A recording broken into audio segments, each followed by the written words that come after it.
প্রত্যেককেই তার জীবনে কাউকে না কাউকে ভালোবেসে থাকে। কেউ ভালোবাসে সশরীরে, কেউ বা ভালোবাসে তার পারিবারিক স্ট্যাটাস না জেনে। কারো প্রেম হয় ইমো, মেসেঞ্জার, হোয়াটসঅ্যাপ কিংবা রং নাম্বারে। প্রত্যেকের জীবনে এরকম রং নাম্বার থেকে কিংবা রং ইমো থেকে, রং হোয়াটসঅ্যাপ থেকে, রং মেসেঞ্জার থেকে একজন একজনের সাথে পরিচয় হয়। যখন দুজন দুজনকার সাথে পরিচিত হয়, যখন দুজনের দুজনের প্রতি বিশ্বাসতা অর্জন হয়, ঠিক তখনই তাদের মধ্যে ভালোবাসার সৃষ্টি হয়। যে ব্যক্তি একটি মোবাইলের SIM, Facebook ID, WhatsApp, imo, Messenger ব্যবহার করে কোনো না কিছু হয়, আর এই পরিচিত ব্যক্তিটার সাথে সর্বদাই হামেশাই তার কথা বলে চলে। সে কথা বলে, এমনকি ভিডিও কলে কথা বলে, অডিও কলে কথা বলে, দিনে রাতে, শুধুমাত্র ঘুমাতে যাওয়ার পূর্ব মুহূর্ত পর্যন্তও তাদের কথা হয়। শুধু যতটুকু সময় ঘুম আসে ততটুকু সময় তাদের মধ্যে কথা না হলেও চিন্তা ভাবনাটা একই থাকে। ঠিক তেমনি জীবনে চলার পথে এরকম এহেন পরিচয় আপনার আমার সকলের কারো না কারো সাথে হয় কিংবা হয়ে থাকে। এই পরিচয়ের সূত্র ধরে কেউ সংসার বাঁধে, কেউ বা তাদের ভালোবাসাটাকে সামনের দিকে আরও এগিয়ে নিয়ে যায়। আর এগিয়ে নিয়ে যেতে গিয়ে তারা দুজন দুজনকাকে জানে, শোনে এবং দুজনের পথ চলা নিয়ে সর্বদাই আলাপ আলোচনা করে। ঠিক তেমনি আমিও কারো না কারো প্রেমে পড়েছি, তেমনি আপনিও কারো না কারো প্রেমে পড়েছেন। আর এই প্রেমটা এমন একটি বস্তু যেটা অদৃশ্যভাবে মানুষের হৃদয়ে আসে। আপনি আমি কেউ এর বাইরে নয়। আর এই ভালোবাসাটা সৃষ্টি হয়েছে, আপনি না চাইলেও এই ভালোবাসাটা সৃষ্টি হয়েছে একেবারেই মানবকুল যখন সৃষ্টি হয়েছে ঠিক তখন থেকেই। আমরা আদম ও হাওয়ার ইতিহাস প্রত্যেকেই জানি। যারা মুসলিম ঘরে জন্মগ্রহণ করেছেন তারা প্রত্যেকেই আদম ও হাওয়ার ইতিহাস জানেন। তাদের মধ্যে প্রেম সৃষ্টি হয়েছে, প্রেম থেকে সংসার, তারপর ধীরে ধীরে ধীরে সমগ্র পৃথিবীতে মানুষ সৃষ্টি হয়েছে। ভালোবাসা কেউ চাইলেই অর্জন করতে পারে না, এটি আপনা আপনিতেই চলে আসে। তো আমিও ভালোবাসি, আপনিও ভালোবাসেন। ভালোবাসাটা হলো অন্যরকম। আপনি অন্যরকম বলতে যেটি বিষয় আপনাদেরকে আমি বোঝাতে চাচ্ছি, কখন কার প্রতি ভালো লাগবে বা ভালোবাসার সৃষ্টি হবে এটা আপনিও বলতে পারবেন না, আবার যাকে ভালোবাসতেছেন সেও কখনো বলতে পারবে না। কারণ ভালোবাসাটা এমন একটি বস্তু যার ক্লাসিফিকেশন কখনো হয় না।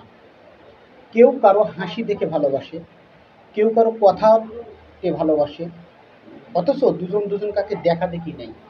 আধুনিক সভ্যতার এই যুগে, ডিজিটালের এই যুগে বর্তমানে যে যাহাকে ভালোবাসে তারা তাদেরকে ভিডিও কলের মাধ্যমে তাদের কথোপকথন কিংবা দেখা হয়। কিন্তু আপনি একবার চিন্তা করেছেন যে আপনার ভালোবাসা, যাকে আপনি ভালোবাসতেছেন তাকে আপনি কতটুকু ভালোবাসেন, তার পরিমাণ কত? যদি আপনি 100%-এর হিসাব ধরেন তাহলে আপনি অনায়াসে বলবেন যে আপনি তাকে শতভাগ ভালোবাসেন। এবং শতভাগ ভালোবাসার কারণে আপনার মধ্যে কিংবা তার মধ্যে দুজনকার মধ্যেই যে মতের মিল এবং অমিল, এ দুটো নিয়েই আপনারা ক্লাসিফিকেশন করেন কিংবা চিন্তা ভাবনা করেন। আপনি কল্পনা করে দেখেন, আপনি যাকে ভালোবাসতেছেন তার ভালো লাগা, ভালো না লাগা সব কিছুই আপনি তার কাছ থেকে জেনে নিচ্ছেন এবং সেও আপনার কাছ থেকে জেনে নিচ্ছে। এই ভালোবাসাটা হলো অদৃশ্য বস্তু। আপনি আমি চাইলেও সহজে কেউ ভালোবাসতে পারে না। আর ভালোবাসাটা সবার জন্য হয় না, সবাই ভালোবাসতে পারে না। কারো মুখের হাসি দেখে ভালোবাসার সৃষ্টি হয়, কারো কথা দেখে ভালোবাসার সৃষ্টি হয়, কারো বুদ্ধিমত্তা দেখে ভালোবাসার সৃষ্টি হয়। আমি এখন পর্যন্ত যাদেরকে ভালোবেসেছি তাদের বুদ্ধিমত্তার উপরে ভিত্তি করে আমি তাদেরকে ভালোবেসেছি। তাদের সাথে কথা বলতে গিয়ে আমি অনেক কিছু অর্জন করেছি। জীবনে যেমন শেখার শেষ নাই, আমি তো মনে করি যদি কোনো ব্যক্তি ভালোবাসা নামক বস্তুর সাথে সম্পর্কযুক্ত হয়, তাহলে সে ব্যক্তিটা অনেক কুকর্ম, খারাপ কাজ থেকে দূরে সরে আসে এবং সর্বদাই চিন্তা ভাবনা করে সে যদি খারাপ কাজ করে তাহলে তার ভালোবাসার মানুষটি যদি জানে তাহলে তাকে ঘৃণা করবে। এই ঘৃণার থেকে দূরে সরে আসার জন্যই সে ভালো ভালো কাজের সাথে সম্পর্কযুক্ত হয়। পৃথিবীর কোনো প্রেমিক কিংবা প্রেমিকা কেউই চায় না যাকে ভালোবাসতেছে সে খারাপ কাজ করুক কিংবা খারাপ কাজের সাথে সংশ্লিষ্ট হোক। সে উন্নতি করবে এটাই সে চাবে। ঠিক তেমনি আমিও চাই তুমি আমাকে বিন্দু পরিমাণ ভালোবাসো এবং তোমার উন্নতির স্বর্ণ শিখর পর্যন্ত তুমি পৌঁছে যাও। কারণ এই পৃথিবীতে কেউ উন্নতি ছাড়া কিংবা উন্নতির স্বর্ণ শিখরে পৌঁছে ছাড়া ভালোবাসায় ভালো কিছু করতে পারেনি। যদি তোমার মধ্যে অভাব থাকে, তোমার ভালোবাসার মধ্যে অভাব থাকে, তাহলে অবশ্যই তোমার সে ভালোবাসাটা আর ভালোবাসার মধ্যে থাকবে না। কথিত একটি বাক্য আছে, আমরা যারা অনেক কিছু বুঝি জানি তারা কিন্তু বলেই থাকি গ্রাম্য ভাষায়, যে অভাব যখন দুয়ারে এসে দাঁড়ায় ভালোবাসা তখন ঘরের কোণা দিয়ে পালিয়ে যায়। ভালোবাসা তাকেই ভালোবাসতে হবে যে অভাবের সময়ে তোমাকে ভালোবাসবে, তোমার অর্থ সম্পদের সময়ে তোমাকে ভালোবাসবে। ভালোবাসা কখনো অর্থ সম্পদ দিয়ে হয় না, ভালোবাসা হয় দুটি মনের। দুটি মন যদি একসাথে থাকে, আপনার মন কিংবা তার মন, দুজনের মন যদি একত্রিত হয় তাহলে জীবন যেমন সুন্দর হয় ঠিক তেমনি ভালোবাসাটাও মধুর হয়।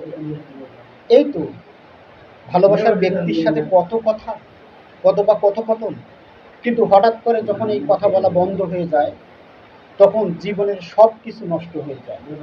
তাই আমি মনে করি আপনি যাকে বিন্দু পরিমাণ ভালোবাসতেছেন কিংবা যাকে ভালোবাসেন তাকে অবশ্যই দুঃখ না দিয়ে বিন্দু পরিমাণ ভালোবাসা দিন। প্রতিদিন কথা বলতে না পারলেও তার সাথে একবার হলেও যোগাযোগ করার চেষ্টা করুন। হয়তো একটি সময় আপনি দিনে কিংবা রাতে সর্বদাই তার সাথে কথা বলার চেষ্টা করেছেন এবং বলেছেনও বটে। তার ভালো লাগা, কখন খাওয়া, কখন কি করতেছে সব কিছুই আপনি জেনেছেন, কিন্তু হঠাৎ করে যখন আপনি তার এই প্রশ্নের সম্মুখীন জায়গাগুলোতে প্রশ্ন না করেই দূরে সরে যাচ্ছেন, তখন তার জীবনটা কি হয়ে যাবে সেটা একমাত্র তাই জানে। পৃথিবীর প্রত্যেকটা ব্যক্তি জানে, আমরা বিভিন্ন ধরনের বাংলা সিনেমা থেকেও জ্ঞান অর্জন করেছি যে যিনি ব্যর্থ হয়েছেন তার জীবনটা কি হয়েছে। তবে আমি মনে করি failure is the failure of success. ব্যর্থতাই সফলতার প্রতিশ্রুতি। তুমি যদি ব্যর্থ হও তাহলে সেখান থেকেই তুমি সফল অর্জন করবে। ভালোবাসায় ছোট বড় এবং মাঝারি বিভিন্ন ধরনের দুর্ঘটনা সংঘটিত হয়। আমি মনে করি তোমার সাথে আমার কিংবা আমার সাথে তোমার যোগাযোগ না করাটাই এটি একটি দুর্ঘটনা। তার মানে এই নয় যে তোমার প্রতি আমার ভালোবাসাটা নিস্তেজ হয়ে গেছে কিংবা আমার প্রতি তোমার ভালোবাসাটা নিস্তেজ হয়ে গেছে। আমাদের ভালোবাসাটা আরও শক্তিশালী হচ্ছে। আমাদের ভালোবাসাটা হচ্ছে সীসার মতো, যেটি নরম, মস্কাবে যে কোনো রূপ ধারণ করবে কিন্তু নষ্ট হয়ে যাবে না কিংবা ধ্বংস হয়ে যাবে না। পৃথিবীর ইতিহাসে যতগুলো ভালোবাসার সৃষ্ট উদাহরণ আছে প্রত্যেকটা উদাহরণ যদি পর্যালোচনা করা যায় তাহলে দেখবেন ভালোবাসাটা কি জিনিস। আসুন ভালোবাসাটাকে ভালোবাসি। আপনারা ভালোবাসাটাকে জানার জন্য ইন্ডিয়ার যে একটি শহর আছে কলকাতা, সেই কলকাতা শহরের একজন প্রযোজক, চলচ্চিত্র নির্মাতা, তিনি একটি ছবি নির্মাণ করছেন, সেটা হলো দুই পৃথিবী।